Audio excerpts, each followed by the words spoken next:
ఓవైపు Russia Ukraine యుద్ధం, మరోవైపు పశ్చిమాసియాలో ఇజ్రాయిల్ హమాస్ పోరు. సుదీర్ఘకాలంగా కొనసాగుతున్న ఈ ఘర్షణలో అణుబాంబు బెదిరింపులు తరచూ వినిపిస్తున్నాయి. తమ ఉనికిని ప్రమాదం తలెత్తేలా అణ్యస్త్రాల ప్రయోగానికి ఏమాత్రం వెనుకాడబోమని అటు రష్యా ఇటు ఇరాన్ హెచ్చరిస్తున్నాయి. ఇక మరోవైపు ఈ రెండు యుద్ధాల్లో అమెరికా తన మిత్రపక్షాల వైపు గట్టిగా నిలబడుతుంది.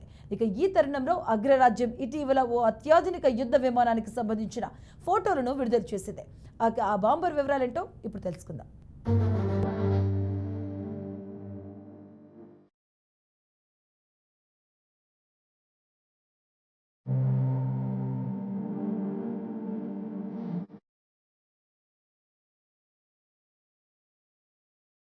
అణ్వస్త్ర సామర్థ్యం ఉన్న B-21 రైడర్ యుద్ధ విమానాన్ని ప్రయోగాత్మకంగా నవంబర్ 2023లో తొలిసారి పరీక్షించారు. తాజాగా దాని ఫోటోలు బయటకొచ్చాయి. కాలిఫోర్నియాలో ఎడ్వర్డ్స్ వైమానిక స్థావరంలో పరీక్షిస్తున్నప్పుడు తీసిన చిత్రాలవి. రాడర్తో సహా శత్రు దేశాల అత్యాధునిక సాంకేతిక సైతం చిక్కకుండా ఎగరగలిగే స్టెల్త్ బాంబర్ కావడం విశేషం. అమెరికా వాయుసేనకు వెన్నెముకగా ప్రపంచంలోనే అత్యంత శక్తివంతమైన యుద్ధ విమానంగా దీన్ని అభివర్ణిస్తుండడం గమనార్హం. వచ్చే ఏడాది ఇది విధుల్లో చేరుతుందని అంచనా వేస్తున్నారు.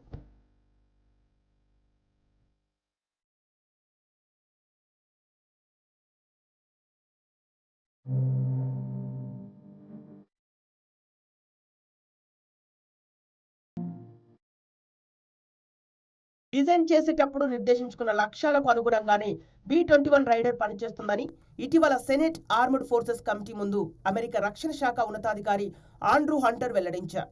ప్రస్తుతానికి ప్రయోగాత్మక పరీక్షలు విజయవంతంగా కొనసాగుతున్నాయని తెలిపారు.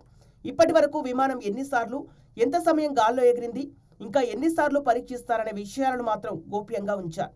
ఇది సాధారణ పేలుడు పదార్థాలతో పాటు అణ్వస్త్రాలను సైతం మోసుకెళ్లేలా రూపొందించారు. దక్షిణ డకోటాలోని ఎల్స్వర్త్ వైమానిక స్థావరంలో వీటిని ఉంచనున్నారు. మిసౌరీలోని వైట్మెన్, టెక్సాస్లోని డైస్ వైమానిక స్థావరాలు బ్యాకప్ కేంద్రాలుగా ఉండనున్నాయి.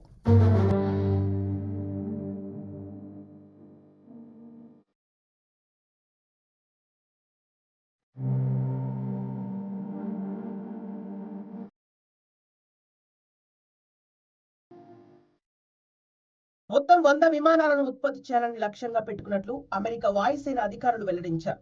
ప్రస్తుతానికి 6 తయారీ దశలో ఉన్నాయన్నారు.